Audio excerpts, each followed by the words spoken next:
Alors les amis, on se retrouve pour la partie LAN, comme je vous l'avais promis. LAN qu'on appelle Francis. Francis la LAN. Ce petit jeu de mots est offert, on va pouvoir commencer. Petit jeu de mots pourri, même j'ai envie de dire.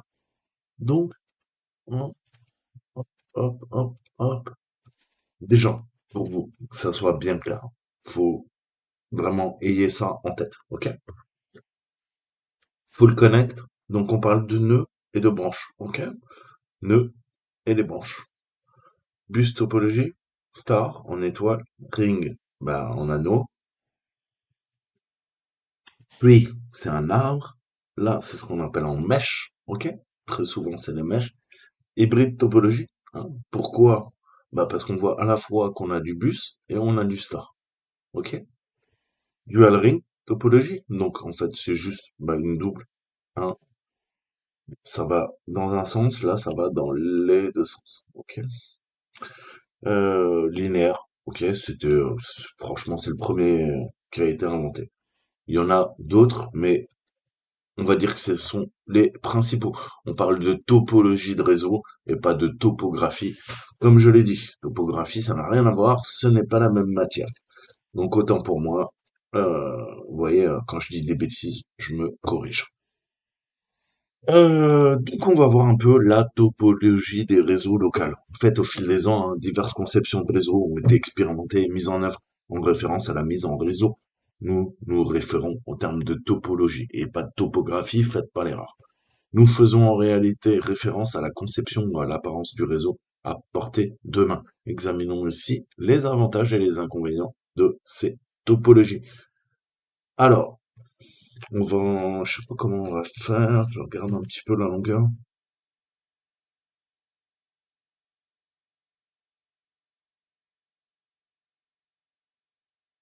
On va voir d'abord, hein, tout ça. Donc, en étoile, star. Là, les prémices principales en fait d'une topologie en étoile est que les périphériques sont connectés individuellement via un périphérique réseau central tel qu'un commutateur ou un concentrateur. Donc, commutateur switch, non, commutateur, ils me font douter maintenant. Switch ou hub. Commutateur hub, switch, hub. Ok. Donc, concentrateur hub. Cette topologie est la plus couramment trouvée aujourd'hui en raison de sa fiabilité et de son évolutivité, malgré son coût. Alors, juste parce que peut-être vous ne le savez pas, quelle est la différence entre un switch et un hub?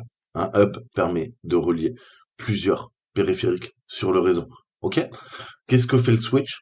Il fait exactement la même chose, mais il est beaucoup plus sécurisé. Parce qu'on va pouvoir demander au switch, au commutateur, de commuter. OK? Alors que le concentrateur indique bien son nom. Il concentre les forces vives. OK? Au niveau du réseau. Il va faire uniquement transmettre les paquets. Le commutateur, lui, peut empêcher la transmission de paquets. Donc on peut isoler une partie de son réseau grâce à un commutateur, aka switch, ce qu'on ne peut pas faire avec les hubs. Ok?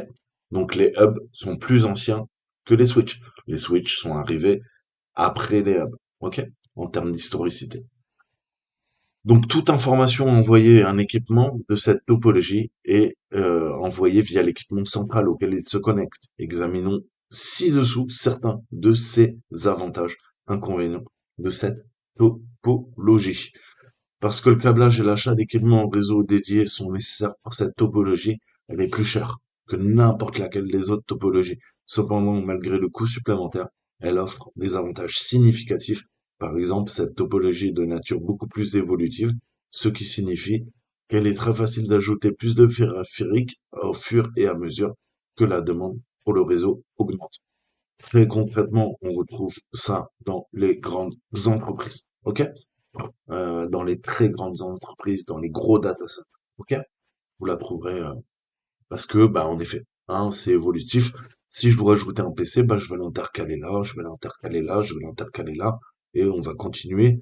Et plus le maillage va être dense, plus la topologie va s'accroître. Il n'empêche que on peut constamment ajouter des machines en étoile. Il n'y a aucun problème. Voilà, il suffit de tirer un lien et une fois qu'on a le lien réseau, eh ben, la bande passante est fournie, on branche la machine. OK? Donc, cependant, cette dépendance accrue à la maintenance peut également rendre le dépannage des défauts beaucoup plus difficile. De plus, la topologie en étoile est toujours sujette à l'échec, bien que réduite. Par exemple, si le matériel centralisé qui connecte les appareils tombe en panne, ces appareils ne pourront plus envoyer ou recevoir de données. Heureusement, pardon, ces périphériques matériels centralisés sont souvent robustes. Donc on parle de quoi? On parle d'un gros routeur, hein, même d'une baie de routeur, baie de routeur dédiée qui vont fournir un, au niveau du réseau local, qu'est-ce qu'ils vont faire? Eh ben, ils vont faire le routage des paquets. Qu'est-ce qu'ils vont faire? Ils vont permettre de switcher. Et en switchant, les commutateurs qui sont intégrés au firewall et au routeur vont permettre de gérer le trafic sur le réseau. On va pouvoir, par exemple, faire des VLAN, ok? Ils sont des LAN virtualisés, ok? Donc ça, c'est le principe de la topologie en étoile, ok? C'est le premier truc à voir. Ensuite, on a le bus. Ça, c'est le plus ancien, ok? Ce type de connexion, en fait, repose sur une connexion unie, appelée câble de dorsale. C'est vraiment le backbone, hein. Classiquement, je vous en parlais pour Internet. Ce type de topologie est similaire à la feuille d'un arbre, dans le sens où les appareils, feuilles, proviennent de l'endroit où se trouvent les branches sur ce câble. Donc oui, on va expliquer comme ça, oui, mais c'est surtout celui-ci, hein, que ça soit bien clair. Ok? Donc oui, comme les feuilles d'un arbre, si on veut. C'est surtout que les données sont envoyées sur tout le réseau, en fait, hein. Parce que si je dois attendre lui, eh ben, ça veut dire que je vais envoyer les données, et il faut que ça soit un réseau de confiance. Je m'explique. Parce que s'il y a un des acteurs entre, bah, ça veut dire que il peut faire une attaque de l'homme du milieu et intercepter des données, des paquets réseau qui ne sont pas à lui. Ok? Donc, eh ben, il faut penser à ça. Ensuite, je suis en train de me dire qu'il faut peut-être que je vous explique pourquoi il vous parle pas de broadcast, d'unicast et de multicast. Il vous en parle ou pas? Ouais, mais elle aussi, bah, c'est bon.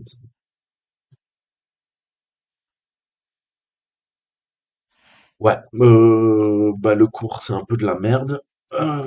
Il faut qu'on parle d'une autre notion qui n'est pas abordée dans ce cours de Try Avec Me. Laissez-moi vous parler de l'unicast, du multicast et du broadcast, même si je vous ai déjà fait des vidéos là-dessus. Euh, pour les débutants, il faut absolument comprendre ce principe, sinon vous allez être dans la merde. Broadcast, man, broadcast Wikipédia. Yes, sir.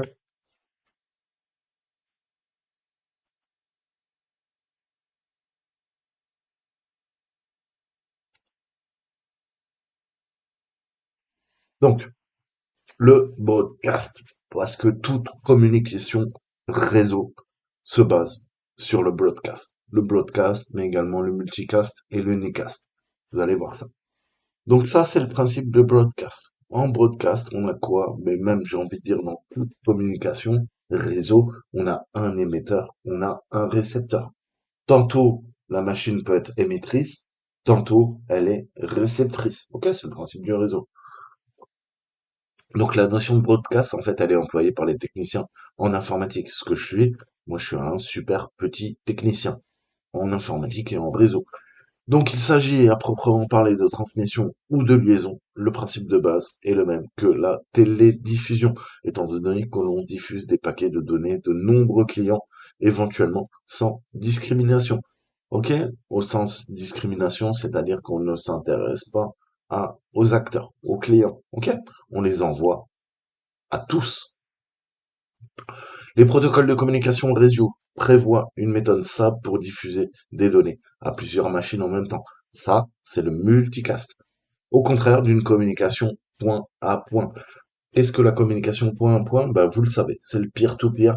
Et le peer-to-peer, c'est quoi? C'est le P2P. Et le P2P, c'est quoi? C'est vous, monde de petits pirates, quand vous alliez à la belle époque ou pas télécharger des jeux pirates, des films pirates, ok? C'est iDonkey, Peer-to-Peer, Casa, qu'est-ce qu'on utilise en peer-to-peer? Euh, le torrent, je crois que c'est du point par point. Voilà. Donc le point par point, c'est quand les deux acteurs sont reliés directement. Il est possible d'adresser des paquets de données à un ensemble de machines d'un même réseau uniquement par des adresses spécifiques qui seront interceptées par toutes les machines du réseau ou du sous-réseau. Ok, ouais, il faudra qu'on voit aussi cette histoire de sous-réseau, que ça soit clair. Donc, voyons. Type de routage, hein. Anycast, cas certain. Ok? Broadcast, on va le voir, c'est à tout le monde, ok? D'ailleurs, vous allez voir que on utilise un canal de communication au niveau de l'IP qui est dédié au broadcast. Multicast, plusieurs, ok? Unicast, un seul. Géocast, un continent, un pays, une zone, une région. D'accord? Revenons, si vous le voulez bien. Donc, ça, c'est du réseau et c'est vraiment, bah, c'est à comprendre parce qu'on l'utilise tous les jours. Ok. Donc les paquets, c'est quoi? C'est ces petites lettres hein, qu'on envoie et bah, si jamais votre machine, eh ben, est la destinataire, qu'est-ce que fait votre carte réseau? Elle ouvre la boîte aux lettres et les petits paquets, les petits colis, les petites lettres arrivent sur votre carte réseau et là, vous ouvrez votre boîte aux lettres et il y a du courrier pour vous. Vous pouvez lire l'information. Ok, je vulgarise au maximum. Donc ces paquets, ils sont généralement utilisés dans les environnements LAN. Ok, Francis, la LAN. Pour atteindre une machine dont on ne connaît pas l'adresse MAC. Ok, c'est pour ça qu'on utilise le protocole ARP euh, au niveau du l'IPv4. Ok, donc et on peut en abuser comme je vous l'ai expliqué. Donc pour faire des annonces faites aux clients potentiels par des machines pouvant offrir des services, comme le protocole SSDP, NetBEU et l'interopérabilité comme DLNA. Ceux-là, ils sont vieux, on s'en fout un peu. Ça, c'est super utile. Ça permet quoi? Ça permet le DLNA. C'est bourré de failles, mais chez vous, c'est trop bien. Ça permet de connecter vos disques durs à votre télé. Ça permet de connecter des disques durs, de voir ses films directement sur sa PlayStation, etc., etc., etc. C'est un protocole au niveau en termes de multimédia. Ok? Ça permet de faire plein de choses à partir d'un NAS. Ok? Et si vous avez un NAS avec tous vos films piratés, parce que vous êtes un méchant pirate, eh ben vous pourrez le lire sur tous vos périphériques. Ok? Le DLNA permet même de regarder vos films directement dans votre lit, sur votre tablette ou votre smartphone. Voilà. Donc l'étendue de diffusion, revenons au sujet, sera restreinte au domaine de diffusion. Ok? Et c'est tout le principe. Ok? Vous comprenez bien que c'est comme dans la vie en fait. Tout est confiance. Si on a confiance, un groupe d'amis peut se faire confiance. À partir du moment où on a un gros enculé, voire plusieurs gros enculés dans un groupe d'amis, et ça arrive très souvent avec le temps, faut juste leur laisser le temps qu'ils se dévoilent ou qu'il y ait des histoires d'argent, euh, eh ben, on peut plus faire confiance. Donc, tout ça, ça marche tant que il n'y a pas d'acteurs malicieux. À partir du moment où il y a des acteurs malicieux, ces acteurs malicieux vont pouvoir sniffer les paquets réseau, vont pouvoir intercepter les communications, vont pouvoir faire une attaque de l'homme du milieu. Ok? Donc le problème du broadcast, foncièrement, c'est quoi son problème? C'est qu'on transmet à tout le monde. Ok? On va dire, c'est toi Toto? Lui, il va dire, non, non, moi je suis Tata. C'est toi Toto? Non, non, moi je suis Titi. C'est toi Toto? Non, non, Toto, il est là. Là, il va dire, Toto, c'est toi? Oui, oui, c'est moi. Tiens, j'ai une information pour toi. Donc vous comprenez bien que les parties qui ne sont pas concernées par la communication peuvent tout à fait ne pas jouer le rôle. C'est-à-dire le rôle, c'est quoi? Être quelqu'un de bien et être quelqu'un de confiance. Ok? Donc ils vont jouer le rôle de quoi? Des traîtres, des enculés. Ok? Et qu'est-ce qu'ils vont faire? Bah, ils vont faire une attaque de l'homme du milieu. Ok? Ils vont rerouter les paquets vers eux et ils vont dire oui, oui, c'est moi Toto. Et ils vont intercepter la communication. Donc tout ça ne marche, encore une fois, qu'avec la confiance. Ok? Donc, par exemple, en IPv4, je reviens, une adresse IP de diffusion telle que 192.168.1.255 sera interceptée par toutes les machines ayant une adresse IP, hein, en 192.168.1.1, puisque la dernière machine est utilisée. Pourquoi? Pour le broadcast. Pourquoi? Parce que le masque de sous-réseau est 255.255.255.0. Pourquoi 0? Parce que la 255e est utilisée pour le broadcast. OK? Donc toutes les machines de 192, 168, 1.0, même si on peut pas, on l'utilise pas par défaut, mais on pourrait, à 254, eh ben, peuvent intercepter les communications. OK? Elles ont le sous-masque de réseau. OK? Et l'interface est définie en 255, 255, 255, 0. OK? Donc, de façon générale, l'adresse de diffusion se calcule à partir de l'opération suivante. C'est pour ça qu'il va falloir vraiment connaître les masques de sous-réseau. OK? Masque et sous-masque. Réseau et sous-réseau. OK? Et là, ça devient un peu compliqué. Le réseau, c'est pas très compliqué. La théorie, n'importe qui peut comprendre. Après, faire de l'adressage réseau, il paraît que c'est un métier. Il paraît que c'est des années d'études. Il paraît. Donc, euh, là, ça se calcule comment? En IPv4. On va faire quoi? C'est beaucoup plus simple. Si on a un réseau en classe C, ok? Donc avec un cidre de 12. Donc 172, 16, 0, 0, 12. Son masque sera 255, 240, 0, 0. Et là, vous allez me dire, ouais, mais comment tu fais ça? Le complément à 1 et 0. 255, 255. Donc on a 172, 16, 0, 0, 0, 15, 255, 255. Ça nous donne 172, 31, 255, 255. Et l'adresse de diffusion, eh ben, c'est 255. OK? 172, 31, 255, 255. Donc, je vais pas vous expliquer aujourd'hui, mais suivant ce principe, une adresse de diffusion pourrait ne pas forcément se terminer par 255. Ce cas, très rare, n'est utilisé que dans des sous-réseaux spéciaux, très petits. Donc dans un réseau Ethernet, c'est-à-dire avec un câble, l'adresse MAC de diffusion est FFFFFFFFF. Parce que bah, vous savez que c'est en hexadécimal la valeur par défaut, hein. C'est comme des zéros.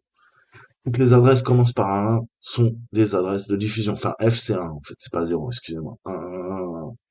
Donc un communautaire recevant une trame broadcast sur l'un de ces ports la diffusera sur tous les autres ports. C'est le principe, ok? Les routeurs ne transmettent pas les paquets broadcast. La différence, ok? Un routeur, un switch et un commutateur, ce n'est pas pareil, ok? En IPv4, on peut faire un ping broadcast, c'est le ping B sous Linux, ok? Mais celui-ci ne passera normalement pas le prochain routeur, ok?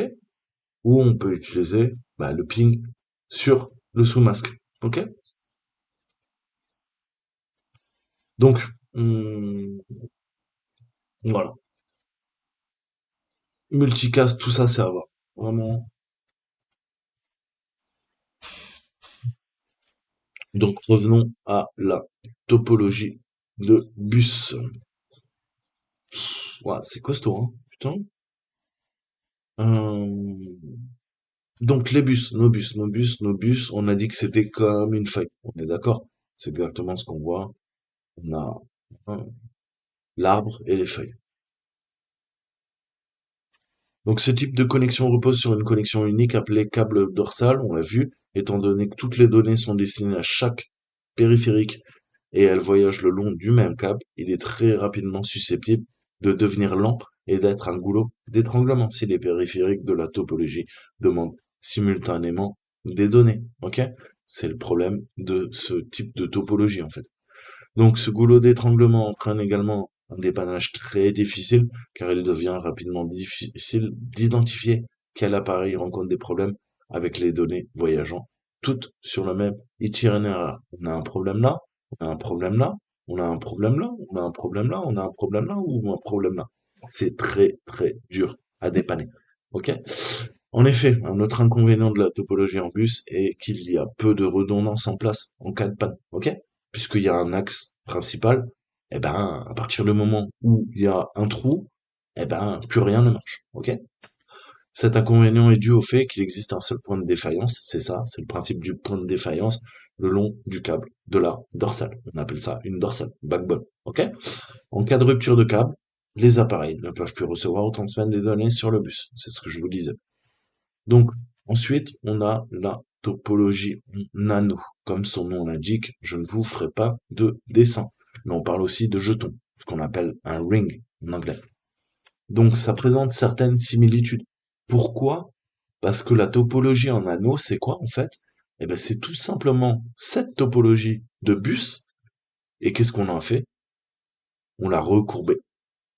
On en a fait un anneau. Ok? Mais ni plus ni moins en fait, hein. C'est juste en anneau. C'est comme si je prenais là ces deux points et je pliais. Ok? Et je plie, j'en fais un anneau. Mais on se retrouve quand même avec une dorsale. Sauf que la dorsale, au lieu d'être linéaire, elle est en anneau. Ok? C'est exactement le même principe. Donc, quel est l'avantage?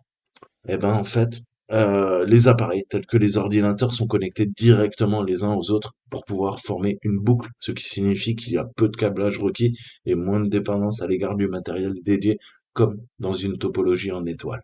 Une topologie en anneau fonctionne en envoyant des données à travers la boucle jusqu'à qu'elles atteignent le périphérique de destination, en utilisant d'autres périphériques le long de la boucle pour transférer les données.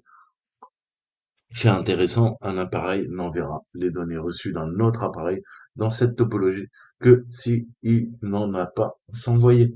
Si l'appareil a des données à envoyer, il enverra d'abord ses propres données avant d'envoyer les données d'un autre appareil. Ok, donc on a un principe de servitude. Étant donné qu'il n'y a qu'une seule direction dans laquelle les données circulent à travers cette topologie, il est assez facile, c'est l'avantage de dépanner les défauts qui surviennent. Cependant, il s'agit d'une arme à double tranchant, car ce n'est pas un moyen efficace de faire circuler les données sur un réseau, car elles peuvent devoir visiter plusieurs appareils avant d'atteindre l'appareil prévu. En termes de confidentialité, encore une fois, on en revient au fait que les communications peuvent être interceptées. Enfin, les topologies en anneau sont moins sujettes au goulot d'étranglement, comme au sein d'une topologie en bus, car de grandes quantités de trafic ne circulent pas sur le réseau à un moment donné. La conception de cette topologie signifie cependant qu'un défaut, tel qu'un câble coupé ou une périphérique cassée, entraînera la rupture complète du réseau. Ok? Donc c'est un peu mieux quand même, hein. C'est un peu mieux que le bus. Mais le bus, honnêtement, c'était la première topologie euh, qu'on a découvert en tout début, hein, dans les années 50, hein. Donc c'est vieux comme le monde. Ça a presque un siècle, ok? Ensuite, on va parler un peu routeurs, ok? Des routeurs, vous en avez constamment. Déjà, bah, c'est eux qui vous fournissent avec les switches bah, l'information sur Internet et bah, tout simplement vous payez un abonnement et on vous donne une box comme on l'appelle en France, ok? Et cette box c'est quoi? Bah, c'est à la fois un routeur, c'est à la fois un switch, c'est à la fois un concentrateur, c'est à la fois un pare-feu, c'est à la fois un réseau local, c'est à la fois une passerelle et c'est à la fois eh ben, un routeur qui vous permet de vous connecter et de transmettre les données vers l'extérieur. Donc, comme son nom l'indique, routeur, qu'est-ce qu'il fait? Il fait du routage. Et le routage, c'est quoi? Ben, c'est la transmission des paquets réseau, ok, des données à travers le réseau. Le routage implique la création d'un chemin entre les réseaux afin que ces données puissent être livrées avec succès. Donc très souvent, on a des routeurs ou des concentrateurs et le principe du réseau, vous le savez, c'est que certains vont passer comme ça, ok? Et d'autres paquets vont passer par là. Et il y aura peut-être une liaison là, donc peut-être le paquet va faire ça.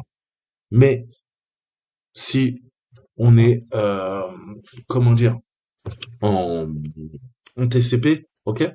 Il y aura une vérification des paquets. Là, le computer B, il va dire, c'est quoi le petit morceau là, le paquet, je l'ai pas reçu. Le computer A, l'ordinateur A, il va faire OK, pas de problème. Je t'envoie, transmission, vérification des données. OK, j'ai tous les paquets, je peux les regrouper. Et ça, je vous l'ai pas dit. Pourquoi on découpe en morceaux et on appelle ça des paquets réseau? Pourquoi? Pourquoi on fait ça en tram IP, comme on les appelle? Tout simplement pour ne pas engorger le réseau. Ok? Le principe de l'Internet, c'est qu'on découpe les données, des données qui seront facilement réenvoyables si jamais il y a un problème de transmission. Ok? Et c'est plus facile pour les différents points du réseau de gérer des petits paquets de données que de gérer des gros morceaux. Ok?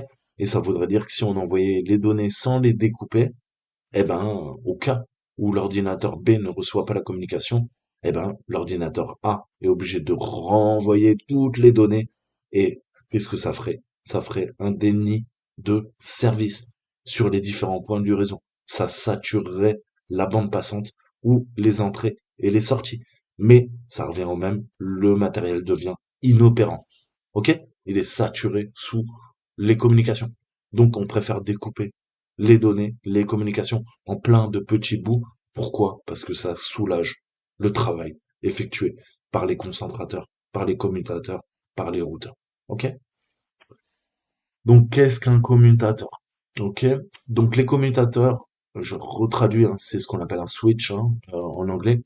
Même franchement, même les techniciens entre nous, on l'appelle un switch. Hein, on n'est pas à se prendre la tête.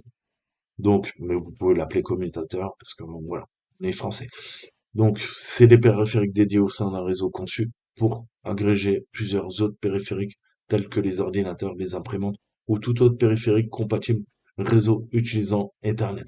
Ces divers appareils se branchent sur le port d'un commutateur et les commutateurs se trouvent généralement dans les réseaux plus importants tels que les entreprises, les écoles, les réseaux de taille similaire où il existe de nombreux appareils à connecter au réseau. Les commutateurs peuvent connecter un grand nombre de périphériques ayant des ports de 4, 8, 16, 24, 32, 64 pour les périphériques à brancher. Ok? Donc, très important, ok, et beaucoup plus sûr qu'un simple hub. Vous allez voir pourquoi. Donc, contrairement aux routeurs, ces appareils n'effectuent pas de routage dans le sens où ils ne vont pas diriger les chemins hein, le long d'une certaine route à l'aide du protocole IP. Au lieu de cela, les commutateurs utilisent une technologie appelée commutation de paquets, le principe de la patate chaude dans mes vidéos précédentes sur Internet, pour décomposer des morceaux de données, ok, en morceaux de données plus petits, ok, plus gérables, appelés paquets, ok. On parle de hunk en anglais et de chunk, ok. Chunk, hunk, c'est la terminologie, ok. Hunk, c'est plutôt un tout, ok. Chunk, c'est plutôt un bout du tout. Mais bon, on s'en fout.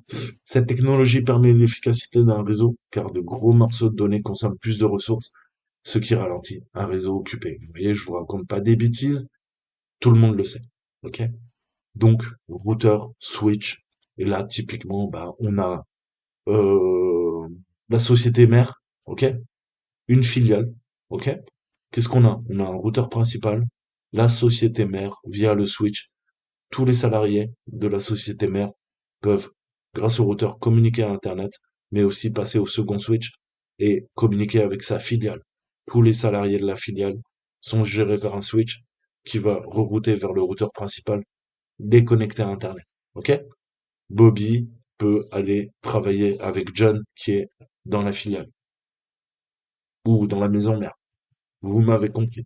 Tout ça, c'est la mise en réseau. Donc les commutateurs et les routeurs peuvent être connectés les uns aux autres. La possibilité de le faire augmente la redondance, la fiabilité d'un réseau en ajoutant plusieurs chemins pour les données à prendre. Si un chemin descend, un autre peut être utilisé. Donc descend is down en fait, hein, c'est mal traduit. C'est si jamais bah, il n'est pas disponible, on passe par un autre lien. Bien que cela puisse réduire les performances globales d'un réseau, car les paquets doivent prendre plus de temps à voyager, il n'y a pas de temps d'arrêt, un petit prix à payer compte tenu de l'alternative, en effet. Hein, on préfère la disponibilité que le fait qu'un système de un réseau informatique ne puisse plus fonctionner. C'est pour ça qu'on a de la redondance. Ok, en informatique, c'est pas propre à l'informatique, mais on va avoir tout le temps plusieurs routeurs, plusieurs switches, ok, hein, puisque au cas où il y aurait une panne matérielle, l'autre prendrait le relais. Donc, qu'est-ce qu'une LAN? Vous le savez, c'est une Local Area Network. Et les routeurs, qu'est-ce qu'ils font? Ben, ils routent. Ils font du routing. OK? Quelle technologie de commutateur utilise pour diviser de gros morceaux de données en paquets plus petits et plus faciles à gérer? Eh ben, c'est cette technique qu'on a juste vue là, qui s'appelle commutation de paquets. Et en anglais, c'est packet switching. Pardon.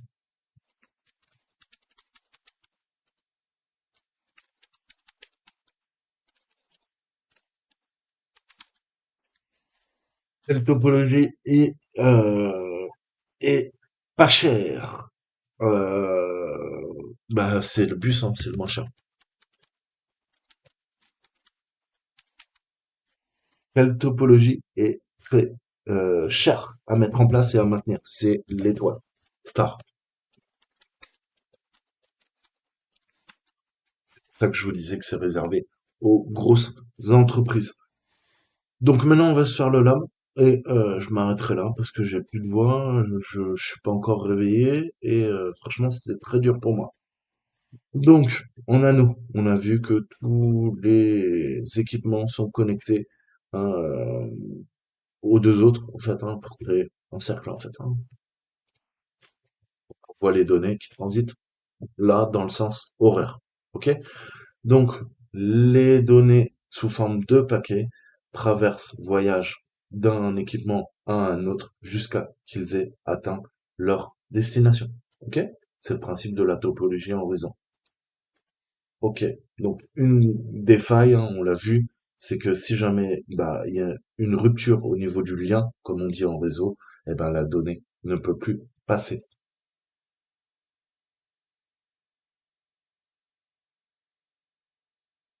Donc, on va essayer de couper. J'ai coupé. Qu'est-ce qui se passe? Les paquets sont foutus. OK? Il y a... Putain, ils sont trop forts. Le mec qui fait ça, il est trop bon. Donc, rupture. Les paquets ne peuvent plus fonctionner. OK? Puisque dès qu'il y a rupture, eh ben, la communication est coupée. Hein. Vous dites pas, bah ok, c'est comme un pont, en fait, le pont s'est effondré. Je m'en fous. C'est une voiture, je peux faire marche arrière, je reviens en arrière. Hein. Ça marche pas comme ça en réseau. Hein. C'est ça, voilà. Faites pas l'analogie avec une voiture. Vous pouvez pas faire de marche arrière, le paquet réseau va pas revenir en arrière. Hein. Ça marche pas comme ça. Donc, bus, backbone, ok? Backbone, épine dorsale, connecté, un seul câble qui va tout transmettre, ok? Donc les données sont envoyées à la fois vers la gauche, à la fois vers la droite, et jusqu'à que les paquets atteignent quoi? Eh ben leur destination. Mais vous voyez bien que là, une technique de l'homme du milieu, si je m'intercale, je récupère tous les paquets. Tous les paquets, je peux les sniffer. Les bleus, les oranges, les violets, les jaunes, OK? Vous avez compris. Donc c'est très dangereux. Il faut vraiment avoir confiance. Donc, et pareil, hein, c'est que vous voyez bien qu'est-ce qui est sollicité le plus. Eh ben, c'est l'épine dorsale. Regardez, au niveau des communications, c'est elle qui reroute tous les paquets. Donc c'est elle qui va devoir gérer une grosse quantité de données et parfois le saturer.